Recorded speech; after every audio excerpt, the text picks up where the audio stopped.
question, but David Bonagor, how much confidence do you have in him going into the season? Well, I mean, we got another week of practice. You know, he and Jared are competing each day, and you know, we'll keep score right down to the Wednesday before we leave.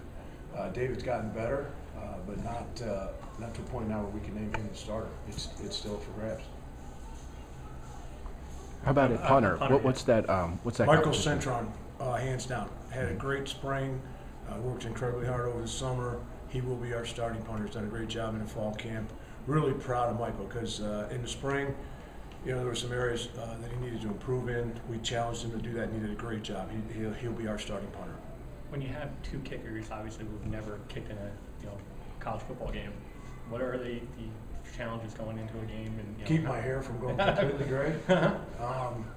Well, I think part is we've got to work on their mental and emotional well-being. They got to settle down a little bit. It's been obvious through this fall camp. One of their biggest issues is not their ability to kick the ball, but their ability to kick the ball under pressure. And we're creating pressure on purpose. And that's the next step we got to take. Is they got to be comfortable. You know, the first game being in front of 70,000 people. They can't allow nerves to interfere with their performance. Is there any way to replicate that? I know you do a lot of different things. Well, I mean, music. We've got music. We try and distract them when they're kicking. We have the players come out and yell and carry on, but we can't find a place for 70,000 people to recreate that. But we do everything we can to distract them and try and break their train of thought. And also, you know, there's a side of it where they have to visualize and mentally prepare for it, and that's a big part of a kicker's life, is being mentally tough and mentally prepared to the task at hand. Janarian Grant, what kind of a weapon is he, and then do you expect teams to be kicking away from him a lot? I do. You know, I think Janarian's a huge asset for us. He's a great weapon.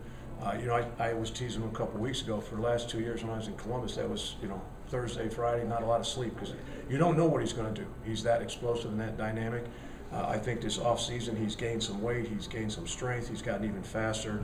You know, he's a dynamic player, and he'll allow us to change the field position quickly. Is that something you have to talk to him about to not get frustrated if people are kicking away from him? Yeah, I mean, he's an extremely competitive young man, and he gets frustrated when people don't kick the ball to him. You just have to tell him, you know, really it's a compliment.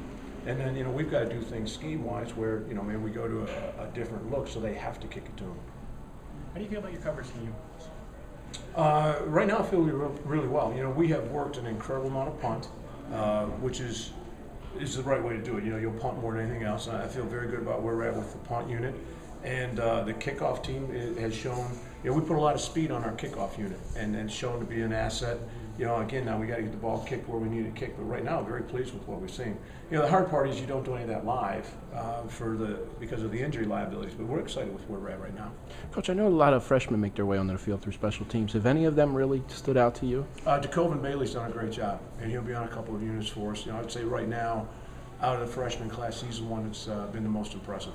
You weren't here last year, but Alan Lucy took he was a little inconsistent last year. Has he been, you know, throughout the offseason and training camp? Better. You know, he's another guy that, to me, it's more mental, it's more psychological. When he's out here snapping and there's no pressure, he's outstanding. You know, you put it in a game situation or a practice situation, we're still growing in that area, but he's gotten better. And he's grown up a little bit too, which has helped him a lot. Over at tight end, I know Jerome Washington isn't playing this year, but what have you seen out of him, and what can you expect from him in the future? Oh, very pleased. Yeah, an incredible young man. You know, we send him down to the scout team, which is dirty duty, and he just, yes sir, he goes down there and gives our defense a great look. But, you know, he's a big, strong young man, runs exceptionally well. He's a great asset, and he'll be a great addition to the tight end room. There's a prevailing thought that spread offenses, tight ends aren't utilized as much. Is that a misnomer? Or big misnomer. Yeah. And outside of the quarterback position, the tight end position is the one that is the most varied. They line up a multitude of places. They're in motion. They're pass catchers. They're blockers. They do a lot of different things in this offense. They have to have a high football IQ to be successful in this offense. And then Flanagan and Arch, I mean, how do you feel about them? Obviously splitting. Yeah, I mean, I tease them. It's 1A, 1B. You know, Flanagan is the tough guy in the group. You know, he's our leader. He's more of an inspirational guy. You know, he's a lunch pail, hard hat kind of guy. Nick has had a string of 4 or 5 great practices here down the end. I mean, he made a catch on a 2-point conversion today. It was outstanding. So it's a luxury to have 1A and 1B because it really doesn't matter who's in the game. The challenge this fall has been bringing Akia Griffin along so that we have a solid number 3 at the tight end position. How has he progressed so far? He's done a great job. You know, I don't think he's quite ready yet, but we're going to keep working, and hopefully it's not too far in the future. But he's done a great job. He's gotten bigger and stronger through Coach Parker's off-season deal, which has given him a little more confidence. And he didn't have a lot a year ago or in the spring. You know, he was a rookie, so we're force feeding him. We're giving him a lot of reps, and he's getting better slowly but surely. Any other questions, guys? And as a unit overall, how would you say your tight ends have improved this summer? Well, I think the consistency of their play is much better than it was in the spring. We're a much more consistent unit. Thanks, Mr. All right, All right, thank you.